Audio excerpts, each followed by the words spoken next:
আসসালামু আলাইকুম বন্ধুরা, সবাই কেমন আছেন? আশা করি সবাই অনেক অনেক ভালো আছেন। আলহামদুলিল্লাহ, আমরা অনেক ভালো আছি। আরেকটি নতুন ভিডিওতে আপনাদেরকে স্বাগতম।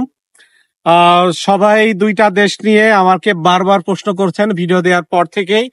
সেটা হচ্ছে, ভাই আপনি সার্বিয়া নিয়েও কথা বলছেন, বসনিয়া নিয়েও কথা বলছেন। সার্বিয়াতে যাব নাকি বসনিয়াতে যাব? কারণ দুইটা পাশাপাশি দেশ, বলকান অঞ্চলের দুইটা দেশ, ইউরোপ মহাদেশের মধ্যে অন্তর্ভুক্ত, বাট ইউরোপ ইউনিয়ন এবং সেনজেনভুক্ত না, দুইটা দেশই। এবং খুবই কাছাকাছি দুইটা দেশ, যেমন আমাদের ইন্ডিয়া বাংলাদেশ যেরকম, এরকম পাশাপাশি দুইটা দেশ। দুইটা দেশের কাজের ডিমান্ড প্রায় একই রকম, অনেক কিছুই একই রকম, ভাষাও বলতে গেলে একই রকম। যেমন বসনিয়াতে কিন্তু সার্বিয়ান ভাষা কিন্তু চলে। তো এরকম সার্বিয়া এবং বসনিয়া অনেকে গুলায় ফেলে যে আসলে মানে কোনটাতে যাব, দুইটা তো প্রায় সেমই মনে হয়। তো তারপরেও যতই পাশাপাশি দেশ হোক, দুইটা দেশের মধ্যে কিছু পার্থক্য রয়েছে, কিছু সুবিধা এবং কিছু অসুবিধা কিন্তু রয়েছে। তো আমি আলোচনা করব আজকের ভিডিওতে, আসলে আপনাদের ডিসিশন নিতে সুবিধা হবে যে আপনি সার্বিয়াতে যাবেন নাকি বসনিয়াতে যাবেন। তো বন্ধুরা, আপনারা জানেন যে সার্বিয়া বসনিয়া থেকে দেশ হিসাবে কিছুটা বড়, এবং তাদের অর্থনৈতিক অবস্থা কিন্তু বসনিয়ার থেকে বেশ খানিকটা এগিয়ে। আহ বসনিয়াও কিন্তু বর্তমান সময়ে যে খুব একটা পিছিয়ে রয়েছে বিষয়টা এরকম না। বসনিয়ার অর্থনীতিও কিন্তু বর্তমান সময়ে যথেষ্ট ভালো এগিয়ে যাচ্ছে। কিন্তু যদি অর্থনৈতিক দিকটা যদি আমি আলোচনা করতে চাই, বসনিয়া থেকে সার্বিয়াকে আমি কিছুটা এগিয়ে রাখবো। জনসংখ্যার দিক দিয়েও সার্বিয়াতে বেশি, বসনিয়াতে কিন্তু অত বেশি না। বসনিয়া দেশ হিসেবেও কিন্তু অনেকটা ছোট। সব থেকে যে বিষয়টা আমার কাছে আহ একটু অন্যরকম মনে হয়েছে সেটা হচ্ছে যে সার্বিয়া এবং বসনিয়ার মধ্যে যদি আপনারা সাধারণ মানুষ যদি এটার পার্থক্য খুঁজতে যান, আপনাদের কাছে আহ, যে বিষয়টা সব থেকে বেশি লক্ষণীয় হবে সেটা হচ্ছে এটার স্যালারি। বসনিয়াতে কিন্তু স্যালারি তুলনামূলক সার্বিয়ার থেকে কিছুটা কম, রাফলি ধরেন $100 মতো কম হবে। যদি আপনি সার্বিয়াতে ধরেন $600 ইনকাম করেন, সেম কাজ বসনিয়াতে করে হয়তো আপনি $500 আপনাকে, $500 না, সরি আমি ডলারে বলে ফেলছি, ইউরো হবে। ধরেন আপনি সার্বিয়াতে যদি €600 ইনকাম করেন, তাহলে সেম কাজ করে বসনিয়াতে হবে আপনার €500। ধরেন মোটামুটি €100 একটা পার্থক্য কিন্তু এখানে রয়েছে। তো তাহলে আপনি বোঝেন এখন স্যালারি পার্থক্যটা কেমন। আসলে আবার অনেকেই বলতে পারেন, ভাই স্যালারিটাই তো বড় কথা না, অন্যান্য সুযোগ সুবিধা কি রয়েছে? অন্যান্য সুযোগ সুবিধার ভিতরে ধরেন বসনিয়া এবং সার্বিয়ার যে সকল কোম্পানিগুলো আপনাদেরকে নিয়ে যাবে, তারা একই ধরনের সুযোগ সুবিধা আপনাকে দেবে, থাকা খাওয়াটা কিন্তু কোম্পানি থেকে দেয়। সার্বিয়া এবং বসনিয়ার এইটাই সব থেকে বড় সুবিধা, থাকা খাওয়া নিয়ে আপনাকে কোনো চিন্তা করতে হয় না।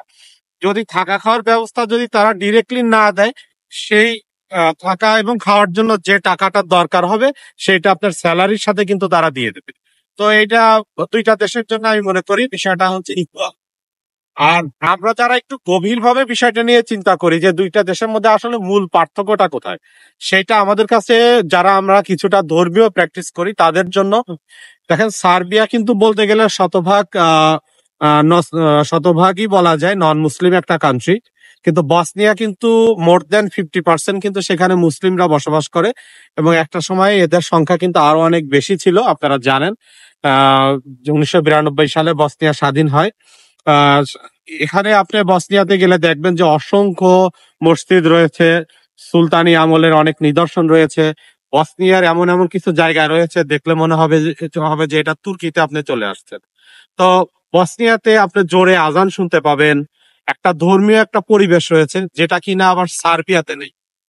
সার্বিয়াতে স্যালারির দিক দিয়ে বা অন্যান্য বিষয়ের দিক দিয়ে হয়তো সার্বিয়া এগিয়ে, কিন্তু বসনিয়াতে আবার এই ধর্মীয় প্র্যাকটিসের দিক দিয়ে কিন্তু বসনিয়া সার্বিয়া থেকে অনেক ভালো অবস্থায় রয়েছে। এবং আর একটা সবচেয়ে বড় বিষয় নিয়ে যেমন আমরা এক সমস্যার সম্মুখীন হই, সেটা হচ্ছে হালাল খাবার। আপনারা জানেন যে যেখানে আমাদের মুসলিম সংখ্যাগরিষ্ঠতা রয়েছে, সেখানে কিন্তু হালাল খাবার নিয়ে আমাদের খুব একটা চিন্তা করতে হয় না।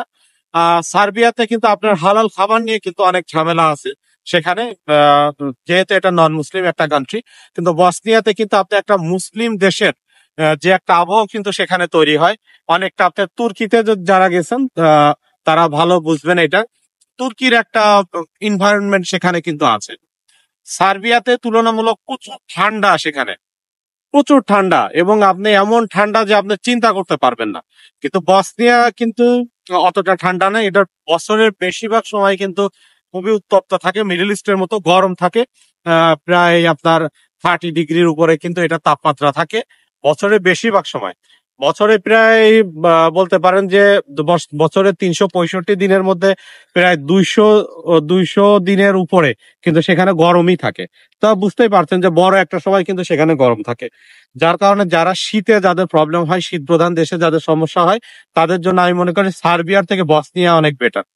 আবার অনেকেই কিন্তু অনেক খারাপ উদ্দেশ্য নিয়ে যান যে সার্বিয়া বসনিয়াতে আমরা শুধুমাত্র যাব ইউরোপে সেনজেনভুক্ত দেশে, কারণ আপনারা জানেন যে বসনিয়া এবং সার্বিয়ার চারপাশে অনেকগুলো সেনজেন কান্ট্রি কিন্তু রয়েছে। সবাই চিন্তা করে যে আমরা বসনিয়া এবং সার্বিয়াতে যাব, এখান থেকে আমরা কোনো না কোনো ভাবে আমরা বর্ডার ক্রস করে অন্য দেশে চলে যাব, সেনজেনভুক্ত কোন একটা দেশে চলে যাব। এখন আমি আপনাদেরকে বলি, যদি এটাও যদি করেন সেক্ষেত্রে কোন দেশটা ইজি? আমার কাছে যেটা মনে হয় সার্বিয়া থেকে বসনিয়া ইজি, কারণ যে আপনারা যারা ক্রোয়েশিয়া যাবেন, তো ক্রোয়েশিয়াতে ঢোকার জন্য আমি মনে করি সার্বিয়া থেকে কিন্তু বসনিয়াতে ফার্স্টে যায়, বসনিয়া থেকে দেন ক্রোয়েশিয়া কিন্তু কাছে সব থেকে। ক্রোয়েশিয়ার বর্ডার ক্রস করে তখন মানে বসনিয়ার বর্ডার ক্রস করে ক্রোয়েশিয়ার মধ্যে ঢোকে। তাহলে আপনারা যদি বসনিয়াতেই যদি থাকেন, তাহলে কিন্তু বর্ডারটা আপনাদের জন্য কাছে হলো এবং যাওয়াটাও কিন্তু অনেকটা সহজ হয়ে গেল। তো আমি মনে হয় বুঝাতে পারছি কিনা আপনাদের, যে যারা সার্বিয়া থেকে ক্রোয়েশিয়াতে ঢুকবে তারা কিন্তু বসনিয়া হয়েই কিন্তু ক্রোয়েশিয়াতে যায়। আপনারা তো বুঝতেই পারছেন।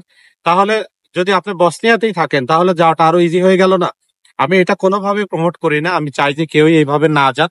আপনারা যে দেশের উদ্দেশ্যে যাচ্ছেন, সার্বিয়া বা বসনিয়া, সেখানেই ধৈর্য ধরে থাকেন। সেখানেই থাকলে দেখবেন যে অবৈধভাবে থাকার থেকে ওইটা আরো বেশি সম্মানজনক হবে, এবং আপনার ফিউচারের জন্য কিন্তু এটা অনেক বেটার হবে। তা আমি বলে রাখলাম আপনাদেরকে জাস্ট যে আসলে কোনটা ইজি। তো এখন আমি বলবো আর একটা বিষয় যে সার্বিয়াতে তো এই কিছু টাকা বেশি ইনকাম করা যায়, কিন্তু সার্বিয়াতে ইনকাম করে আপনি হালাল খাবার খেতে পারবেন কিনা এটা নিয়েও কিন্তু একটা সন্দেহ রয়েছে, যেটা বসনিয়াতে নাই, যেটা আমি আগেও বলেছি। এবং বসনিয়াতে থাকলে আপনি কাজের পাশাপাশি 2 টাকা কম ইনকাম করতে পারলেও একটা মানসিক শান্তি নিয়ে থাকতে পারবেন, ধর্মীয় প্র্যাকটিস গুলো করতে পারবেন, মসজিদে যে জামাতে নামাজ আদায় করতে পারবেন, মানে অন্যরকম একটা শান্তি অনুভব করবেন। যেহেতু মুসলিম কান্ট্রি, অনেক দিক দিয়ে কিন্তু আপনি সেখানে নিরাপদে থাকতে পারবেন। তো আপনারা এখন কমন পার্থক্যগুলো সবাই মোটামুটি বুঝে গেছেন। এই জন্য যারা সিদ্ধান্ত নেবেন তারা অনেক চিন্তা করে সিদ্ধান্ত নিতে পারেন যে আপনারা সার্বিয়াতে যাবেন নাকি বসনিয়াতে যাবেন। বর্তমান সময়ে কিন্তু প্রচুর ভিসা হচ্ছে। বসনিয়ার ভিসা আসলে সব সময় যে খোলা থাকে এরকম না, মাঝে মাঝে বন্ধ করে দেয়, কিন্তু বর্তমান সময় কিন্তু এটা ওপেন রয়েছে, প্রচুর ওয়ার্ক পারমিট কিন্তু হচ্ছে। কিন্তু আপনাদের এটা মাথায় রাখতে হবে, আপনারা এমন কিছু করবেন না যার কারণে আবার এই ভিসাটা বন্ধ হয়ে যায়। অনেকে বসনিয়াতে যে এয়ারপোর্ট থেকে আবার অন্য অন্য দেশের উদ্দেশ্যে কিন্তু রওনা দেয়, মানে সে যে কোম্পানি তাকে ওয়ার্ক পারমিট দিল সেই পর্যন্ত তার যাওয়ার সময় নেই, তার এজেন্ট সবকিছু ঠিক করা থাকে, সে অন্য কোনো ভাবে অন্য কোনো অবৈধ উপায়ে কিন্তু অন্য দেশে মুভ করে। তো এই কাজটা মোটেই করা যাবে না, এতে করলে কিন্তু আস্তে আস্তে ক্রোয়েশিয়া রোমানিয়ার মতো কিন্তু আস্তে আস্তে সবকিছু ক্লোজ হয়ে যাবে, তখন কিন্তু আর আমরা বাংলাদেশিরা ভিসাই কিন্তু পাবো না।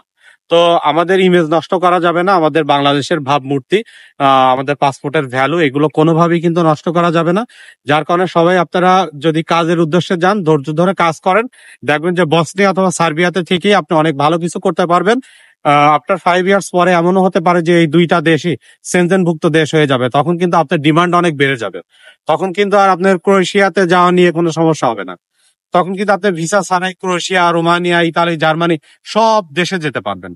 তো 5টা বছর যদি সেখানে আপনি ওয়েট করেন, তাহলে কি হবে, আপনার সেখানকার পার্মানেন্ট রেসিডেন্সি কার্ড হবে। 5 বছরের আগেই হয়তো এমনও হতে পারে এরা সেনজেনভুক্ত দেশের অন্তর্ভুক্ত হয়ে যেতে পারে। তখন কি অবস্থা হবে আপনি একবার চিন্তা করেন। যারা আজ থেকে ধরেন 4-5 বছর আগে যারা রোমানিয়াতে গেছে, তারা কিন্তু এইভাবেই, রোমানিয়া তখন কিন্তু সেনজেনভুক্ত দেশ ছিল না। এই যে ক্রোয়েশিয়া কিছুদিন আগে সেনজেন হয়েছে, তো আজ থেকে যারা 5 বছর 6 বছর আগে যারা ক্রোয়েশিয়াতে গেছে, তারা কিন্তু এখন সেনজেনভুক্ত দেশের মধ্যে রয়েছে, তাদের কিন্তু অন্যরকম একটা মানে ব্যাপার চলে আসছে। তো ধৈর্য ধরে থাকলে কিন্তু তার একটা ফল কিন্তু পাওয়া যায়। যার কারণে আমি আপনাদেরকে রিকোয়েস্ট করব, বর্তমান সময়ে কিন্তু বাংলাদেশ থেকে plus middle east, Singapore, Malaysia, বলতে গেলে সব দেশ থেকে কিন্তু ভিসা হচ্ছে।